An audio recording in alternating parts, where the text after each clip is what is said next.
The house party at Ashmore Park began, as all such gatherings do, with the particular performance of people pretending they had not come expressly to look at one another. Northumberland in late August did not cooperate with the performance.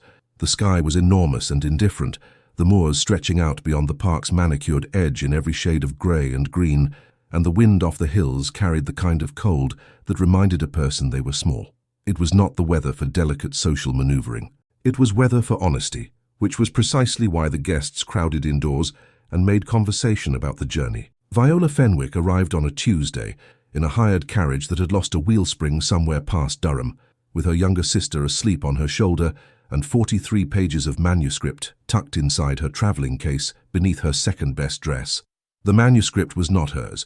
It belonged to an author she had never met, a man who submitted his work to Mr. Calder's publishing house under the name A.B. Ward, and whose prose she had been reading for the better part of 6 months, with a mixture of professional admiration and personal irritation. She had strong opinions about A.B. Ward. She had communicated several of them in letters to Mr. Calder, who had communicated them to the author, who had responded, through Mr. Calder, with corrections that were largely correct, and a defence of one particular passage that was, she had to admit, better argued than her objection. She respected the manuscript. She did not know what to make of the man. Clara stirred against her shoulder. "Are we there?" "We have been there for some minutes. You slept through the arrival." "Did I make a good impression?" "On the gravel, possibly." Clara straightened, pushed her bonnet back into position, and looked out at Ashmore Park with the expression of someone conducting a rapid internal audit. She was 19, pretty in the uncomplicated way that made men immediately reassuring and women immediately cautious, and she had been in love twice already, once with a curate and once with the idea of a curate, which were different things. She was, in Viola's considered opinion, entirely too open for her own good, and entirely too charming for anyone else's peace of mind. "Tell me again why we are here," Clara said. "Because Mrs. Hartwell invited you, and you cannot come to Northumberland alone." "And you came because—" "Because someone had to." This was not entirely true. Viola had also come because Mr. Calder had forwarded the final third of A.B. Ward's manuscript 3 weeks before, and she found it easier to concentrate at a distance from her father's rectory, where the demands of parish life had a tendency to colonize every quiet hour. She had not mentioned her work to anyone in her family, which was not deception so much as the preservation of domestic peace. A rector's daughter who earned money reading manuscripts for a London publisher was not a scandal precisely, but it was the kind of thing that required explaining, and Viola had learned early that explanations invited negotiations. She preferred to simply continue. The house was full by evening. Mrs. Hartwell, their hostess, a widow of comfortable means and sociable temperament, had assembled perhaps 20 guests connected by the usual web of county relationships and mutual obligation. There were 2 young men of middling fortune who had the look of brothers without actually being brothers. There was a Mrs. Alderton who spoke with great authority on subjects she had not investigated. There was Lord Edmund Hale, who arrived late, accepted a glass of wine, and positioned himself near the fireplace with the practiced ease of a man who had learned that the best vantage point in any room was the one nobody else wanted. And there was the Duke of Blackwell.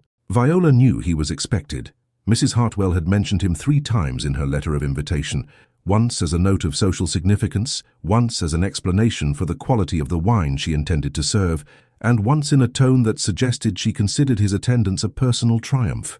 Viola had not been especially interested. Dukes were not, in her experience, an interesting category of person. They tended to arrive already certain of their own importance, which left very little room for anything else. She revised this assessment slightly upon seeing him. He was tall without being ostentatious about it, dark-haired, with the kind of face that had been arranged by good bone structure into something more commanding than handsome. He stood at the far end of the drawing-room with Miss Harlowe at his side, a woman whose dark eyes catalogued the room with the thoroughness of someone conducting an inventory, and he was not performing. That was the thing Viola noticed. Everyone else in the room was performing their ease, their pleasure at being here, their fashionable indifference to the company. The Duke of Blackwell simply stood there, as if standing were a thing he had decided to do, and required no further justification. "That's him," Clara breathed beside her. "I had gathered. He's very—" "Yes. I was going to say composed." "So was I," Viola said, which was not entirely true. She had not intended to say anything about him at all. She was not the sort of person who made a habit of commentary on strangers. She had opinions, certainly, but she generally kept them inside her own head, where they were available for consultation without causing social inconvenience. The difficulty was Clara. Clara had a habit, charming in most contexts, catastrophic in this one, of asking direct questions at conversational volume in spaces that carried sound better than expected. She had been doing it since childhood. Viola had a great deal of evidence for why this was a problem, accumulated over 2 decades of shared sisterhood. They were in the corridor outside the east drawing room, perhaps 40 minutes after their arrival, on their way back from depositing their coats with the housekeeper. The corridor was temporarily empty, or appeared to be, which is the relevant distinction. "What do you make of him?" Clara asked. Viola considered. "Efficient," she said. "He moves efficiently.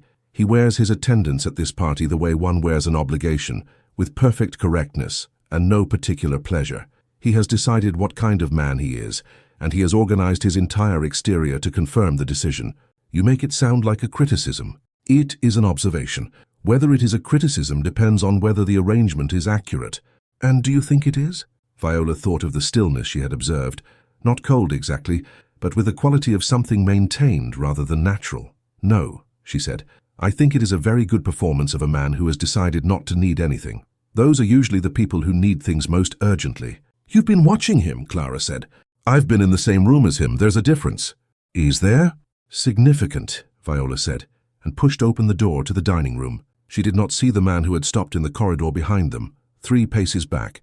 At the precise moment she began speaking, she did not see the stillness that came over him, different from the maintained stillness of the drawing room, more the stillness of a person who has been struck and is deciding what to do about it. She walked into dinner and had no idea that Adrian Blackwell, Duke of Blackwell, had heard every word.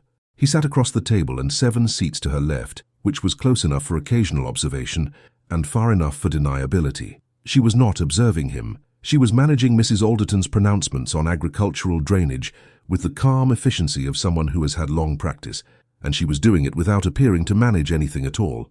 He found this more interesting than he intended to. He was also annoyed. Not at the content of what she had said. She had not been unkind precisely, and if he examined the words honestly, they were more perceptive than flattering, which was a different thing from wrong. He was annoyed at the accuracy. A woman he had never spoken to had looked at him for 40 minutes and arrived with apparent ease at a conclusion he had spent 10 years cultivating and was not especially pleased to have identified on sight. "You've been staring," Edmund said beside him. "I haven't." "You have. Not continuously, which shows restraint, but consistently." Edmund lifted his wine. "Who is she?" "Miss Fenwick, the rector's daughter." "The elder one? The one who made Mrs. Alderton change the subject 3 times without appearing to notice she was doing it?" Adrian said nothing. Said Edmund, which communicated a great deal for a single syllable. On Adrian's other side, Miss Harlowe touched his arm lightly. "You must try the pheasant. It is really very good."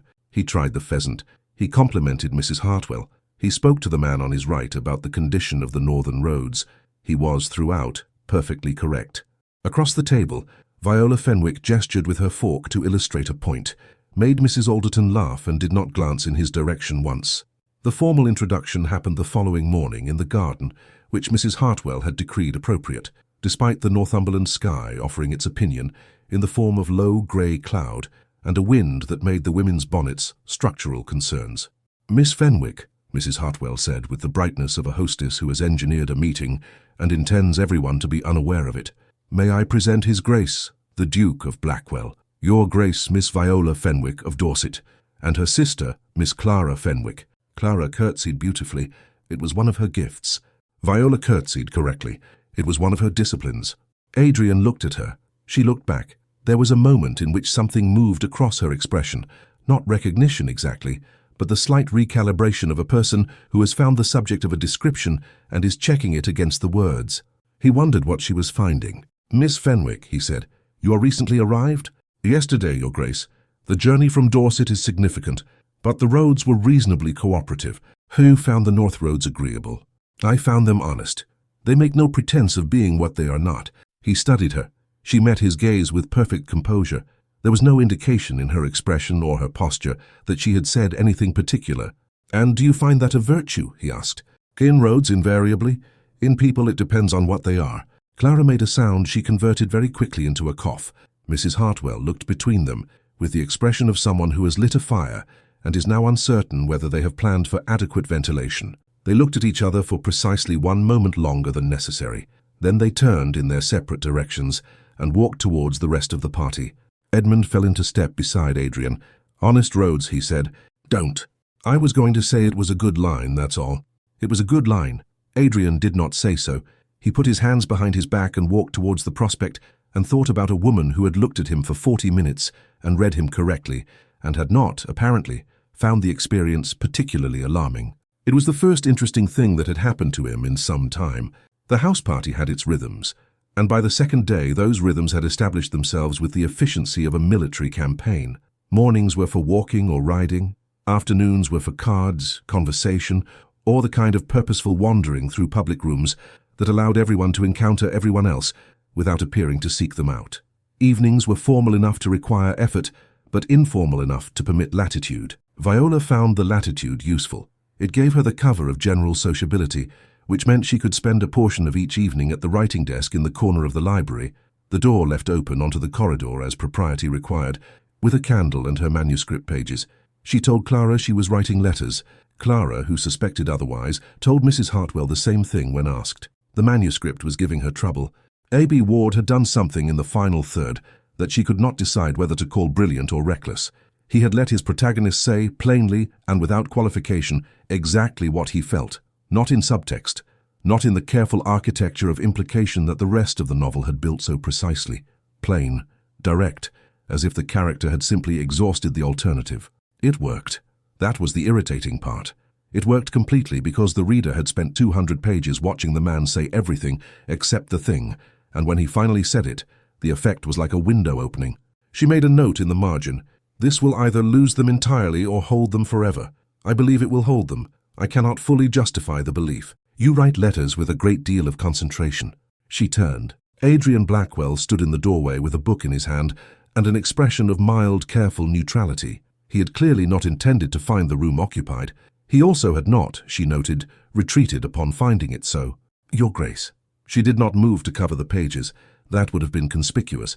"I was not aware the library was in use this evening." "It isn't. I came for this." He held up the book, something mathematical, she noted, which she filed away. "I was not aware it was occupied either." "Then we are equally surprised." He came into the room and went to the shelves on the far side. He was not apparently leaving. "I will not disturb you," he said. "You already have, but you are welcome to continue doing so at this volume." He glanced at her. Something crossed his face adjacent to amusement, and sat down in the chair by the window. He opened his book and read. She watched him for a moment. He did not look up. She returned to her manuscript. They sat in silence for 20 minutes. It was not uncomfortable. This surprised her. He was the one who broke it. "What are you editing?" She looked up. He was still looking at his book. "Who said I was editing? You have made 11 marks on the page in the last 10 minutes, and none of them have the character of composition. They have the character of correction." She considered him. "A letter from a friend who writes badly and does not always know it. Her patient friend, then, to accept such thorough attention. Her friend who has not been informed of the attention. The corrections are for my own satisfaction." He looked up at that. "You correct things for your own satisfaction without telling the person you are correcting. It would not serve them to be told. They would simply feel criticized. This way I feel useful and they remain comfortable. That is either very considerate or very arrogant. Most things worth doing are both," she said. He looked at her for a moment longer than the conversation required. Then he returned to his book. She returned to her manuscript. But she was aware, in the way one is aware of a change in the quality of a room, that he was not simply present. He was attending. The days arranged themselves around moments like this, brief, charged, mostly occurring when they happened to be in the same place, and everyone else had the grace to be somewhere else. There was a morning at the stables when they spent 20 minutes discussing the temperament of horses in the register of people who are not discussing horses. There was an afternoon in the parlour when Mrs. Elderton held the room hostage on the subject of the proper management of servants, and Viola caught Adrian's eye across the room, and he looked away first. He was beginning to look away first more often. She did not examine what this meant. He had arrived at Ashmore Park with Miss Harlowe. He sat beside Miss Harlowe at dinner. He walked with Miss Harlowe in the afternoons, at a distance that spoke of arrangement rather than preference. But that was perhaps Viola's own interpretation, and she distrusted her interpretations where he was concerned. Clara had no such restraint. "He watches you," she said one morning. "He does not." "He does, not obviously. He's too careful to be obvious, but consistently. It's the same way you watch him." "I do not watch him." Clara gave her the look she reserved for statements that did not require a response. Miss Harlowe thinks there is something to be careful about, she said. She was watching you at dinner last night, watching the way he was not watching you. She's counting things. Viola said nothing. I like him, Clara said, which was her way of saying she did not like the situation. He's better than I expected from what you said in the corridor. What I said in the corridor was an observation made without adequate information. Are you revising it? Viola thought about 20 minutes of shared silence in a library, and a man who had noticed the difference between composing and correcting. I am always open to revision, she said. It is the honest, intellectual position. Clara braided her hair without comment, which was in its own way the loudest thing she had said all morning. On the 5th day, Viola realized the central argument of the book was not what A.B. Ward thought it was. He believed he had written a novel about duty. He had in fact written a novel about loneliness, about the way men who have reorganized their entire selves around the performance of sufficiency eventually stop being able to feel things except in the presence of people who have not received the memo. She was drafting the letter to Mr. Calder at the library desk, absorbed enough that she did not hear the door, and became aware of Adrian only when a shadow fell across the pages. He was not reading them. She could see from the angle that the text was away from him, but he was looking at the spread of them, the quantity, the annotations. She gathered the pages and set them face down calmly. Your Grace. Miss Fenwick, I came for Edmund's book. He left it here this morning. He moved toward the shelf. She let herself breathe. Then he stopped. Your friend writes a great deal, he said, to require so many pages of correction. She has a great deal to say. She, he turned. You said she. Viola met his eyes. I did. He looked at her. Not examination so much as the processing of something he had not expected. You correspond regularly, then? We do. She is working on something ambitious, and I find I have opinions about it.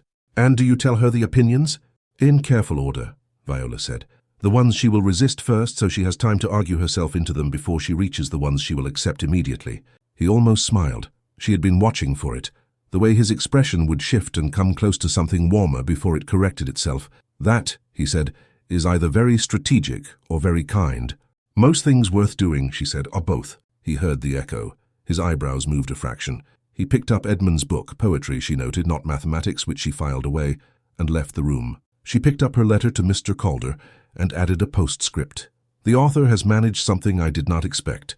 He has made me believe the character does not know his own mind. Please convey my appreciation in whatever terms he will accept. The argument happened on the 7th day. It began with a book from Ashmore Park's library, a volume of contemporary verse that Edmund had shelved in the wrong place, which Viola had borrowed, thinking it was a translation of Sophocles, and which she had found, on reading, not entirely honest. She said so in the sitting room, with Edmund and Clara and 2 other guests present. The sentiment is genuine, she said, but the language works very hard to make feeling seem more profound than it is. A great deal of it is sensation dressed as insight. Adrian, who had come in 5 minutes earlier and said nothing yet, looked up. That, he said, is a criticism that could be applied to a great deal of literature that has proved worth the reading. It could be applied, she agreed. The question is whether it applies here. You've read the whole volume.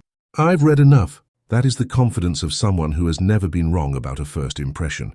On the contrary, she said pleasantly, it is the confidence of someone who has been wrong enough to know the feeling.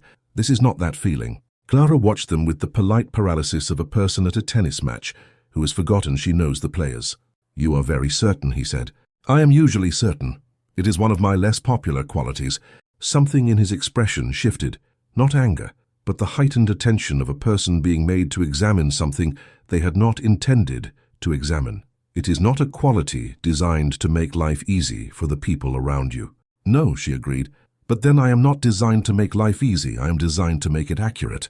God help, he said, with a precision that was quieter than anger and more dangerous for it. The poor soul who calls you wife. The room went quite still. Viola looked at him for one moment. Then she laughed. A genuine laugh, not at him exactly, but at the recognition of something she found both accurate and absurd. She laughed the way people laugh at things that catch them off guard by being correct. The laugh was the last thing he had expected. It restructured the entire exchange.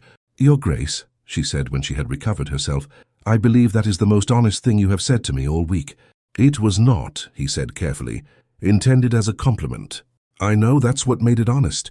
She picked up the book and returned to reading it. The conversation resolved itself back into ordinary afternoon weather, as everyone else remembered they had forgotten to say something to someone else. Adrian sat down and opened the newspaper, and did not read a single word of it. He was, he recognized, in a great deal of difficulty. She had forgotten in all of this about Miss Harlowe. It was the afternoon after the argument. She came out for air and found Miss Harlowe standing at the edge of the east garden alone, looking toward the moors. Miss Harlowe turned at her footsteps, and her expression went through two things quickly before it settled on pleasant. "Miss Fenwick, I understand you and His Grace have found a great deal to discuss this week. He is a man who does not give his attention lightly." Viola looked at her directly. "We are at a house party, one talks." "Quite." Miss Harlowe's smile did not move. "I only meant that he enjoys intelligent conversation. He has so few people who—" She paused. "Keep up. How fortunate for him that the house party provides such variety." Gay beat. Then Miss Harlowe said, still pleasantly, "Indeed," and the conversation was over. Viola walked on. She thought very clearly about what she was and was not doing at Ashmore Park. She was chaperoning her sister. She was reading a manuscript. She was not forming an attachment to a man who was, in all material respects, already spoken for. She thought this very clearly and she believed it. And the wind came off the moors and did not care about any of it at all. "You're being watched," Edmund told Adrian that evening, appearing beside him with 2 glasses of wine and offering one without being asked. "By whom?" "By everyone. But specifically by Miss Harlowe, who's been keeping count all week and is approaching a conclusion." "I have not done anything." "So you have done a great deal," Edmund said without inflection. "You have simply not done anything you can be called on." This was true. Adrian had not pursued Miss Fenwick. He had not made any private appointment. He had been in all observable ways within the bounds of what the house party permitted. He had also spent the better part of a week in a state of constant, carefully managed attention toward a woman who corrected things for the satisfaction of it, and had looked at him with the expression of someone waiting to see whether he would use her secret against her. He had not. He had simply noticed with increasing unease that he had accumulated a great deal of material. "Is there anything you want to say?" he asked Edmund. "No," Edmund said and drank his wine. Across the room, Miss Harlowe was speaking to Mrs. Hartwell.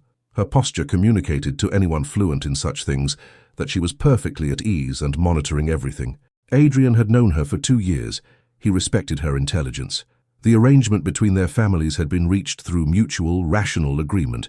She wanted his title and position. He wanted a duchess who would manage her role with precision and never embarrass the dukedom. It was a practical arrangement, which he had always considered more durable than a warm one. He wondered, not for the first time this week, whether durable was the right metric. The connection happened on the 9th day, entirely his own fault. He had gone to the library to return Edmund's poetry and find something mathematical and unambiguous to read, because the afternoon had been full of social texture, and he wanted an hour of something that didn't require interpretation. The library was empty. He confirmed this before entering, which had become a precaution. He was reaching for a volume on astronomical calculation when he saw it, a loose page, tucked into the mathematics section by someone using the shelf as a temporary surface, which had slipped between 2 volumes, so only a corner was visible. He would not have noticed it except that the corner showed handwriting. He would not have touched it except that it slipped further as he reached for his book and was now visible enough that he could see it was not a letter. It was a manuscript page, with annotations. He took it out carefully. The annotations were in dark ink, small decisive marks in a hand he had seen at the library desk on 5 separate evenings, producing 11 corrections in 10 minutes to something she had described as a friend's letter. The handwriting was precise and characterful, with the slant of someone who writes quickly, because they are thinking faster than their hand can record. He turned the page over and read both sides. The page was from the 3rd chapter of his novel. He stood in the empty library for a long time.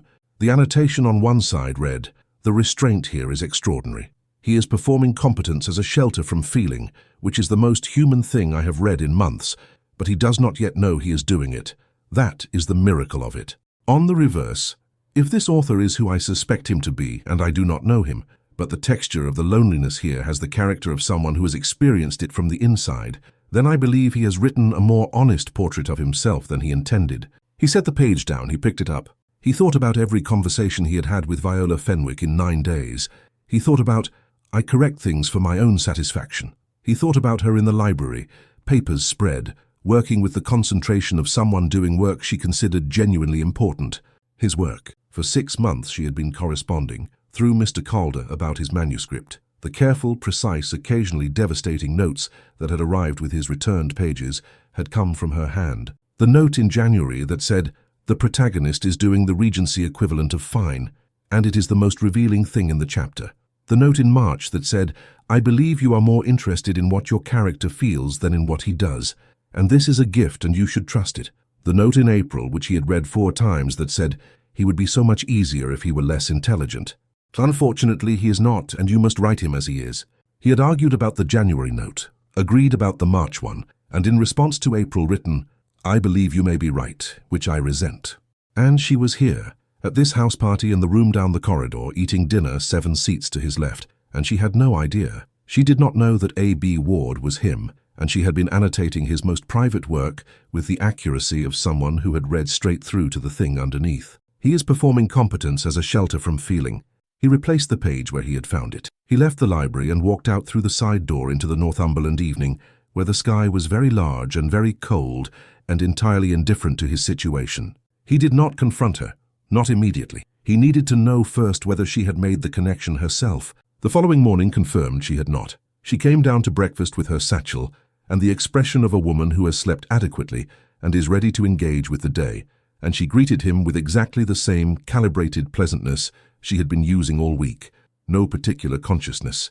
She did not know, which meant everything she had written in those margins had been written without the awareness that he would ever read it. She had read him the way she read everything, accurately, and without making allowances. He found this so alarming and so clarifying that he had to put down his coffee. "Are you unwell?" Edmund asked. "No. You look as though you've received unexpected news. Finish your breakfast," Adrian said. Clara was the complication that arrived alongside all this.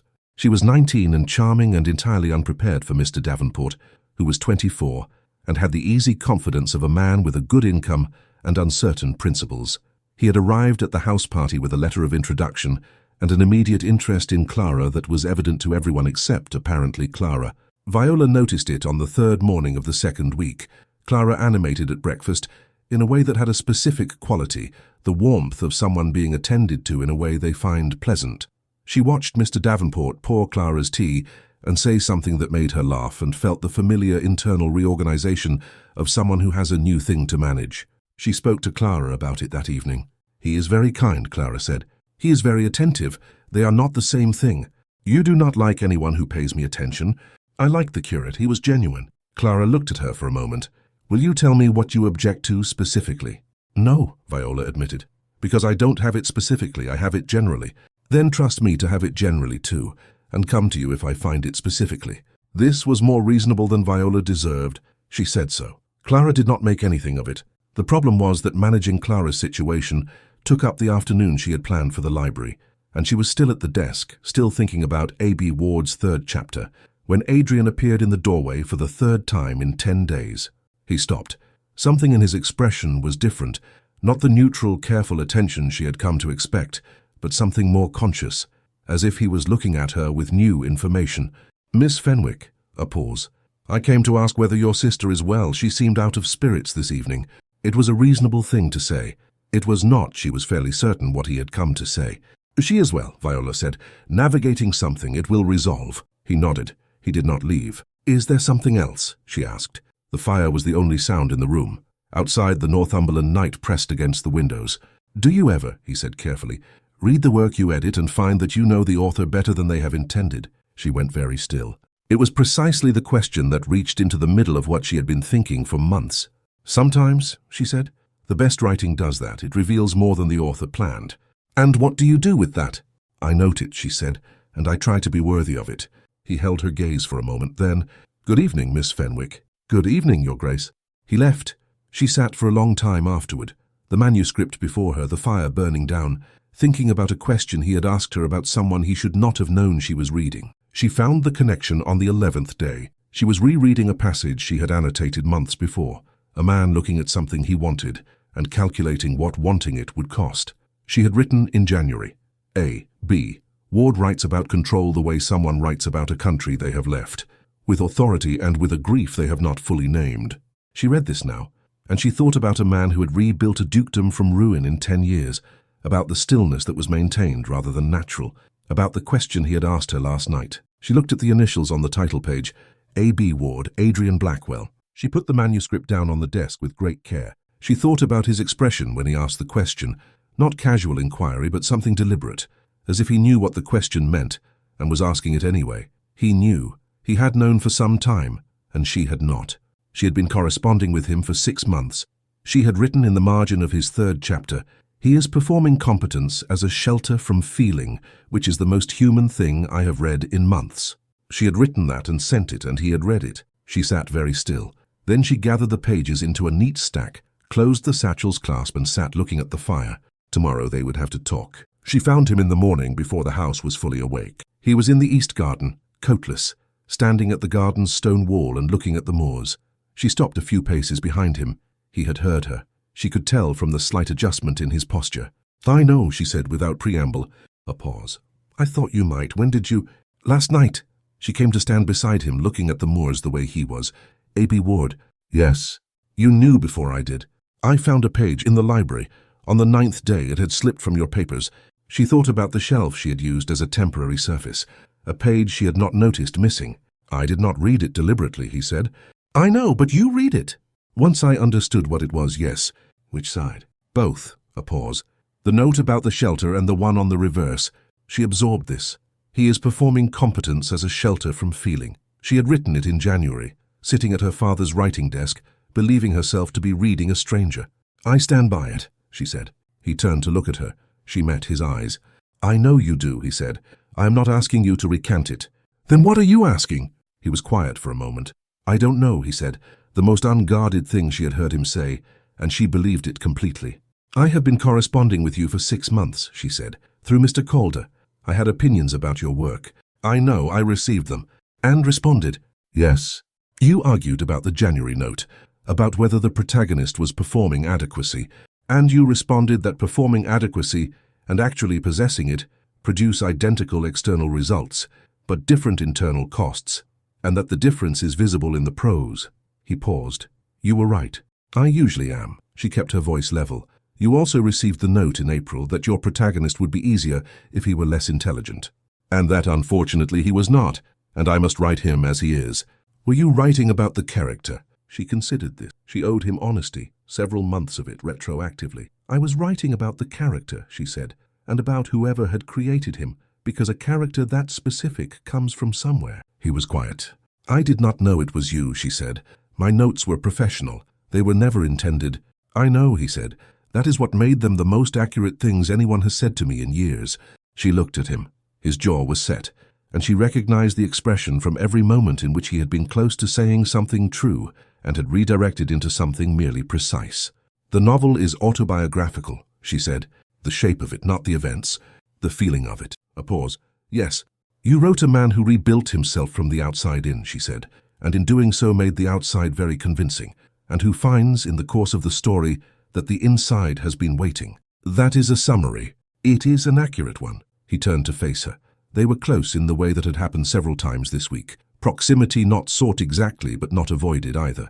He was working something out, she could see. The expression of a man who has been precise about everything for a very long time and has arrived at a moment that does not accommodate precision. "You told Mr. Calder," he said, "that you believed the author had written a more honest portrait of himself than he intended. What did you mean by honest?" She looked at him steadily. "I meant that the loneliness in the 3rd chapter does not read like an invented thing. It reads like a known thing, and that a man who knows that loneliness from the inside and has organized his life so that it need not show, and then writes a novel in which it shows on every page." She paused. "That is a man who is trying to tell someone something." The silence that followed was the loudest thing she had heard at Ashmore Park. "Viola," he said. It was the first time he had used her name. She was certain it was unintentional, and equally certain he knew it the moment he said it, and she watched him make the choice not to correct it. "The novel was the only place I knew how to say it," he said. She held his gaze. "You could say it here. This is also a place." He looked at her for a long moment. The moors were very quiet. The house behind them had not yet woken. He kissed her. It was not tentative, and it was nothing like the procurement exercise he had made of every other significant decision in the last 10 years.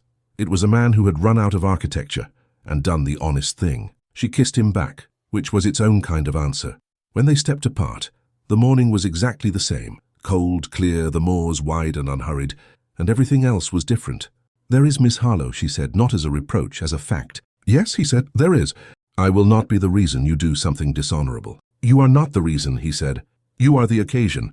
The reason has been building for longer than this week." She looked at him. "That is a distinction that may not hold under examination." "It holds, I know the difference. She believed him. This was perhaps unwise, and she knew it. "Then you must decide what you are going to do," she said. "I will wait to know that decision before we continue from here." He understood. She could see that she was not withdrawing. She was declining to proceed on a foundation that had not been cleared. She walked back toward the house. At the door she stopped. "Adrian," she said. His name returned to him, deliberate where his had been accidental. He looked at her. "The novel," she said. "It is very good. You should let Mr. Calder publish it, under your initials if not your full name. It deserves readers." She went inside. He stood in the garden for a long time after she had gone. She did not see him for the rest of the morning. She managed the morning with Clara, steered Mrs. Alderton, and sat through a reading of verse in the parlour with the expression of a woman who is attending and was not, in fact, attending at all. Clara sat beside her and said nothing. This particular silence said, "I saw you come in from the garden and I'm not going to ask." "Nothing to report," Viola said quietly between verses. "So of course not," Clara said in a tone that believed none of it. Lord Hale found her after luncheon. He presented himself at the door of the morning room, knocked, came in when she acknowledged him, and sat down across from her without being invited. He had a quality of presence that was low interference, that occupied space without demanding you account for him. "Miss Fenwick," he said, "I have known Adrian Blackwell for 15 years. In that time I have never watched him be surprised by himself." A pause. "He was surprised by himself this morning. I thought you should know that." "Are you warning me or encouraging me?" "Neither. I'm informing you." He stood. "He is not a man who surprises easily." He left. She sat with her manuscript and did not read a page of it. Miss Harlowe found her in the corridor outside the library that afternoon. "Miss Fenwick, may I speak with you plainly?" "I would prefer it," Viola said. "So you are not a fool, and I do not intend to speak to you as one. I am aware that His Grace's attention has been engaged this week. I am also aware that this is not entirely attributable to you." "It is not attributable to me at all," Viola said carefully. "Don't," Miss Harlowe said. There was a precision in it that stopped her. "I have been watching carefully enough to know that is not quite true. What I am asking is whether you intend to pursue this." The corridor was empty. The wind outside found a loose shutter. "I intend to behave with honesty and propriety," Viola said. "Beyond that I cannot answer your question, because the answer depends on decisions that are not mine to make." Miss Harlowe looked at her for a long moment. "He will not be easy," she said. "Whatever you're imagining, he will not be easy." "I know," Viola said. "I have been reading his work for 6 months." Miss Harlowe looked at her sharply. Then slowly she understood. The expression that followed was so complicated, recognition, reluctant admiration and genuine pain, that Viola had to look away. "I see," Miss Harlowe said. Then she walked away down the corridor with perfect composure, and Viola stood alone and felt, very specifically, the weight of what was being rearranged. She was in the library that evening when he came. She had known he would. The manuscript was before her, she was not pretending anymore, and the fire was lit, and when the door opened, she looked up without surprise. He came in and sat down across from her, as he had the first time. The distance was the same, everything else was different. "I spoke to Miss Harlowe," he said. Viola waited. "I have asked to be released from the arrangement. She did not make it easy. She had a right not to. She has conducted herself honorably throughout, and I had not." He paused. "I told her so." "How did she receive it?" "With more composure than I deserved. She said she had seen it coming since the 4th day, and that she was angry but not surprised, and that she preferred an honest conclusion to a dishonorable continuation." "She is a formidable person," Viola said. "Yes, I hope she finds something better than what I could have offered her." He reached across the desk and picked up the manuscript page nearest to him. She let him. He read. She could see from the movement of his eyes that he was reading her notation, not his prose, and set it down. "You wrote in the margin of the first chapter," he said, "that the author had made the fundamental error of believing that discipline and feeling were opposites." "I did. You were right. I have been making that error for approximately 10 years. She looked at him. "Only approximately?" "Precisely 10 years, but I did not want to be exact." "I have noticed," she said, "that you are not always exact when exactness would require you to admit something." "I am aware that you have noticed. It is extremely inconvenient. I expect it will remain so." He looked at her across the manuscript pages and the 2 candles and the fire. "Viola," he said, "I would like, when we return to our respective counties, to write to your father." She held very still. "That is a considerable step from where we were this morning." "Yes." "You are certain?" "I have been certain since the 5th day, which I did not want to be, and which I have managed badly, but there it is." She looked at him for a long moment. "I should tell you that I do not intend to alter myself. I will not stop working. I will not stop having opinions. I am not going to become more convenient to manage simply because the situation has changed." "I know," he said. "I have read 6 months of your correspondence. I have no illusions." "The line you said to me," she said, "in the sitting room." "I know what I said. God help the poor soul who calls you wife."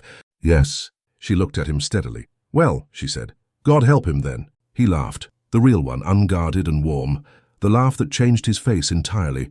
She had suspected on the 3rd day that he was hiding something like this. She had not anticipated quite how thoroughly it would rearrange her. "He appears to have walked into it with full information," he said when he had recovered himself. "He has," she agreed. "And I find that I am so glad," she said simply. "I find that I am glad." He reached across the desk and took her hand and held it, and outside the Northumberland night did its cold and indifferent work, while inside the library something was made, quietly and without announcement, that intended to last. The morning after Miss Harlowe left Ashmore Park, she did it without drama, which was the most dignified thing about it. She sent a note to Mrs. Hartwell citing a family matter requiring her return to London, accepted Mrs. Hartwell's expressed regrets with composure, packed efficiently, and appeared in the entrance hall at 9:30 in her best travelling dress. Viola understood. When you are making an exit, you make it correctly. Adrian was there. He had come downstairs because he felt he owed it, and Viola respected him for it. She watched from the top of the stairs. Coming down would have been wrong, and she knew it. Miss Harlowe said something brief. Adrian responded. Miss Harlowe's expression had the quality of a woman who has been disappointed and is refusing to be diminished by it. She held out her hand. He took it. She withdrew it cleanly, turned and walked out. Viola went back to her room and opened the satchel and worked for 2 hours, because the manuscript was real and required her, and that was what she had. Clara came in at 11 and sat on the edge of the bed without asking anything. "She is gone," Viola said without looking up. "I know," Clara said. "I am not sure how I feel about it." "You feel responsible," Clara said, "which is not the same as being responsible." Viola looked at her. "When did you become perceptive?" "I have always been perceptive," Clara said mildly. "You have always been busy." He found her that afternoon on the east lawn in front of everyone, where she was walking with Clara and 2 other guests. He fell into step beside her with the ease of a man who had decided not to manage his expressions anymore. Edmund, walking a few paces behind, observed this with the expression of a man watching something he has been waiting for. "Miss Fenwick," Adrian said, "I wondered if you might walk with me a little ahead." He glanced at Clara. "With your sister's permission." Clara's permission was evident from her expression. "Of course," she said. They walked ahead along the path that curved toward the prospect. The morning was clearer than it had been, one of those days when Northumberland decided to be beautiful instead of merely dramatic, the moors gone golden at their edges, and the sky the particular blue that required no apology. "People will talk," Viola said. "Let them," he said. She glanced sideways at him. "That is a considerable change from the man I met 11 days ago. 11 days is a significant period. I have received a great deal of accurate information about myself." He stopped walking. She stopped too, and he was looking at her with the expression she had stopped finding alarming, not management or maintained stillness, but simply Adrian Blackwell, looking at Viola Fenwick. "I intend to write to your father," he said. "I said it last night, and I want to say it again in daylight in the open, so it is not something attributed to the atmosphere." "It cannot be attributed to the atmosphere," she said. "I would not have allowed it." "I know." A pause. His voice was not entirely steady, which she found rather wonderful. "Viola, I have spent 10 years being excellent at things that required no particular courage. This requires courage, and I am going to do it badly, which you will simply have to accommodate." "I'm very patient," she said, "about most things." "You are not patient at all, but you are honest, which I find I prefer." He looked at her. "I love you. I have been working toward it since the 5th day, when you told me most things worth doing are both strategic and kind, and I thought, yes, that is exactly right, and I have been doing it wrong. Being wrong about this in particular is considerably better than being right about anything I had planned." She was quiet for a moment. The moors did not care. The sky was very blue. "I love you too," she said. "I noted it in the margin several weeks ago and refused to examine it, which was professionally dishonest of me." He laughed and reached out and took her hand where they stood on the prospect, in full view of Ashmore Park and all its guests. When she looked back at the house, she could see people at the windows and found that she did not mind at all. He proposed 3 days later, in the library. She had not expected the library. She had expected somewhere scenic. Instead, it was after supper, when the house had thinned to its late evening configuration, and they had ended up alone at opposite ends of the room, with books neither of them were reading. He put down his book. He stood up. He came to stand before her, and she looked up from her manuscript and set her pen down, and she knew immediately, because she had learned to read him. He said her name first. Then he said several other things in the wrong order, and he knew the order was wrong and kept going anyway, with the courage of a man who has decided that getting it wrong honestly is better than getting it right perfectly. He said he had been wrong about what he required from life, and right about very little that mattered, and that he found her company necessary in a way that had nothing to do with procurement, and everything to do with the fact that she was the only person he had ever met who read him accurately and liked him anyway. He said he could not promise to be easy. She said she had not asked him to be. He said that was the point, exactly that, and then asked her. She said yes before he had fully finished asking. "I hadn't," he started. "I know, but I knew what you were going to say. You always know what I am going to say." "Yes," she said. "I find I'm going to enjoy that considerably." He sat down beside her close, and she leaned toward him in the comfortable way of people who have stopped performing their distance. He looked at the manuscript on the desk. "May I read it?" he asked. "Properly, your notes, all of them." She slid the manuscript across to him. He began at page 1. She watched his face as he read, moving through recognition and something that might have been embarrassment and something that was clearly adjacent to gratitude. He read for a long time. Occasionally he looked at her over the pages and she looked back. At the final page he was quiet. "You wrote in the margin of the last chapter," he said. "The reader will forgive him everything because the author clearly has, and forgiveness on the page is contagious." "I did." "Did you mean the character?" She looked at him steadily. "I meant whatever I needed to mean, and I believe it stands." He put the manuscript down. He took her hand and held it, and they sat for a while with the fire burning and the Northumberland night outside, and 4 weeks of walls entirely down between them. They told Clara first. She received the news with the expression of someone who has been waiting for a particular answer for a long time and is now resisting the urge to say so. She embraced Viola fiercely, shook Adrian's hand with considerable gravity, and then turned to look at the window, and her shoulders moved in a way that suggested she was doing several things at once, emotionally. Viola put a hand on her back and said nothing. Edmund received the news with the expression of a man who has put a great deal of effort into saying nothing for 2 weeks, and is now being informed that his restraint was appropriate. "Congratulations," he said. "That's all?" Adrian said. "I've been waiting a fortnight to say it. It covers a great deal of ground." He shook Adrian's hand and then, unexpectedly, Viola's. "He will not be easy," he said, "but he is better than he knows. He simply needed someone to read him correctly." "Lord Hale," she said, "you knew what I did. I worked it out on the 4th day, when he came back from the library looking as though he had received a considerable shock." A pause. "A.B. Ward is a reader of Mr. Calder's house. You correspond with Mr. Calder. He arrived at the party with a manuscript. It was not a difficult calculation."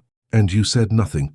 "It was not my saying," he said simply, and returned to the fire. The remaining days of the house party had the warmth of things resolved. Adrian was different in company, still precise, still capable of the kind of remark that cleared a room of unnecessary conversation, but the maintained quality was gone. He laughed in public. He sat beside Viola at dinner and spoke to her directly and did not look away first. He called her Viola in front of others and did not notice until she pointed it out. "I have been calling you Viola in my head since the 7th day," he said. "It was inevitable." "You might have warned me." "I was not certain I had permission." "You are asking now?" "Retroactively," he said. "Yes." "Granted," she said, retroactively.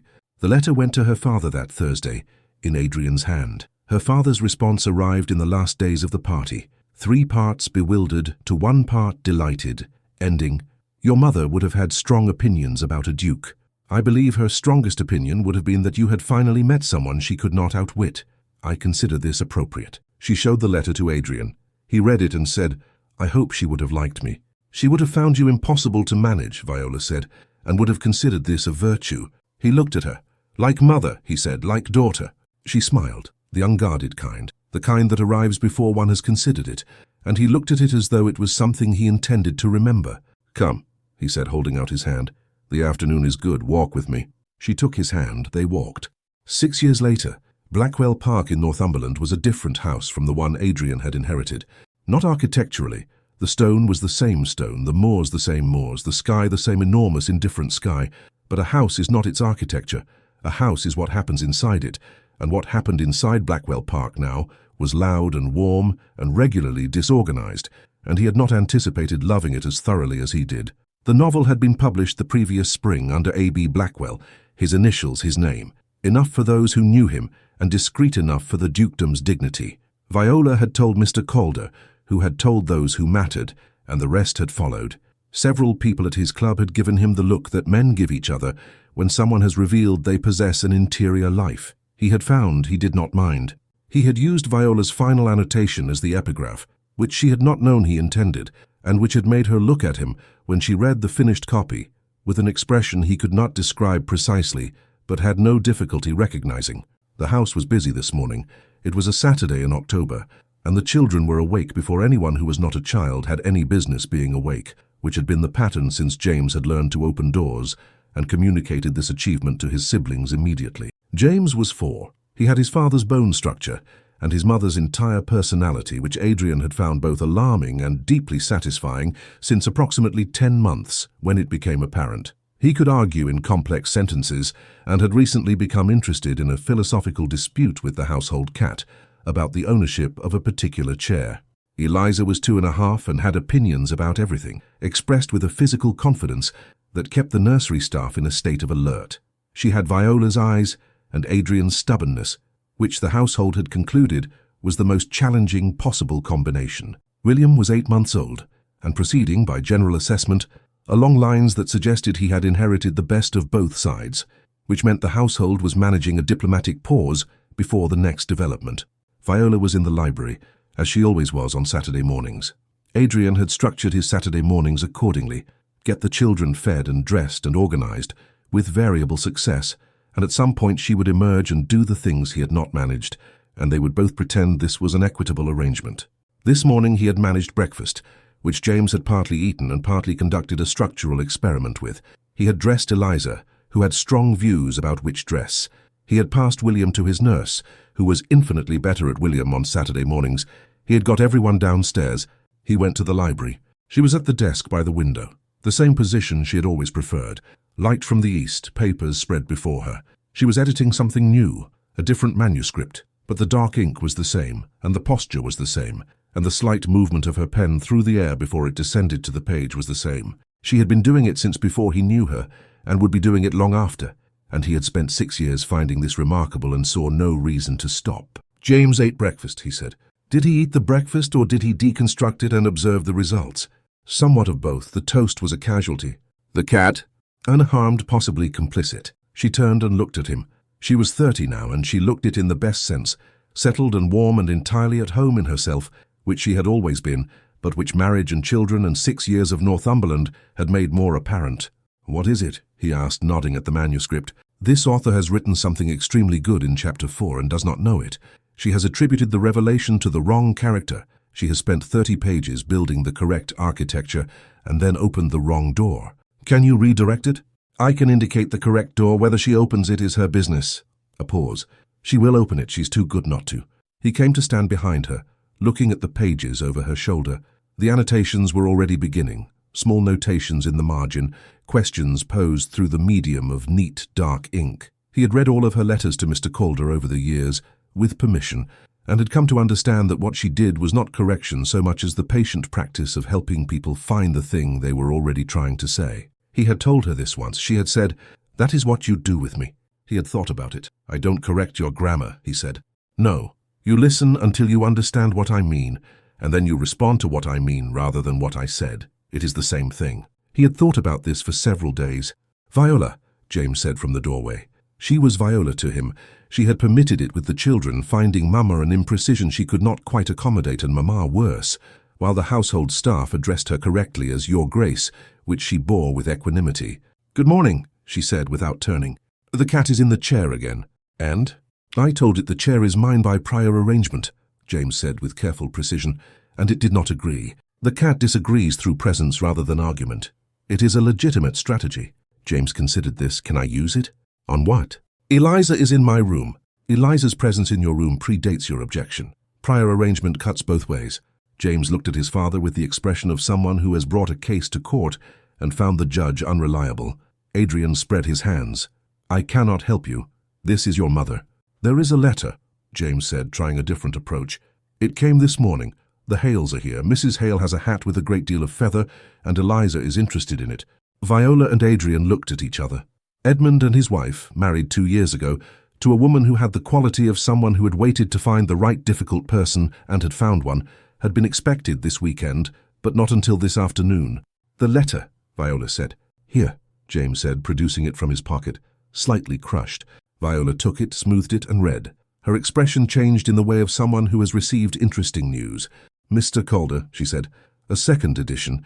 He would like your notes for a preface." Adrian looked at her. "I told you it would find its readers." "You did." She set the letter down. "You were right this time. I am frequently right. You simply require more evidence than most. You require someone to examine your evidence," she said. "It is not the same thing." James, who had been watching with the attention of a child cataloguing new information, said, "Are you arguing?" "We are discussing," Adrian said. "It sounds like arguing." "It sounds like it," Viola agreed, "because your father and I have a great deal to say to each other and have not resolved the habit of saying it at the same time." "Oh," James said. He appeared satisfied. "May I have a biscuit?" "Ask cook," Viola said. James departed. They heard him on the stairs. Then the thump that meant Eliza had come out of his room and they had made contact. Then the negotiation beginning. Then nothing alarming, which was the best possible outcome. Viola capped her pen and set it down. Adrian held out his hand and she took it, and they went out together, through the corridor, past the morning room where Edmund was being introduced to Eliza's opinion of his hat, and out into the Northumberland morning, where Clara's voice could already be heard asking if anyone had seen William's wooden horse. The sky was very large. The moors stretched to the horizon in every shade of gold and grey. The children were somewhere nearby, audible if not visible. "Gay preface," Adrian said. "If you want to write it, what would you say if you were writing it?" She considered. "I would say the novel was written by a man who believed himself to be writing about duty, discovered he was writing about loneliness, and then discovered he was writing about neither, but about the particular condition of a person who has been very well defended for a very long time, and has finally found the defense unnecessary." He was quiet. "But," she said, "I suspect you would not want to say that because it is true and therefore alarming." "It is true," he said. "Whether it is alarming depends on who is reading." "Anyone who has felt it will recognize it," she said. "That is the point of it. You wrote it for that." He looked at her. "I wrote it because I had no other way to say the things I needed to say, and then I found another way. The other way being you," he said. "The other way was you." Behind them, James had located Edmund and was explaining the philosophical dispute about the chair. Edmund was listening with the patience of a man who has learned to receive information without comment. "That position," Adrian said to James, "is not undefendable, but I would review your evidence before you proceed." James looked at him. "Did Viola tell you to say that?" "She tells me a great deal," Adrian said. "It is one of her less popular qualities."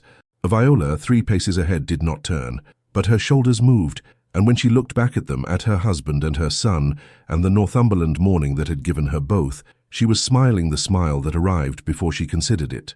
"God help you both," she said. "He has," Adrian said. "It turns out he was prompt about it." She looked at him. He looked at her. Around them the household made its noise, and the moors stretched to the horizon, and the sky asked nothing of any of them. It was, Viola thought, turning back toward the morning, exactly enough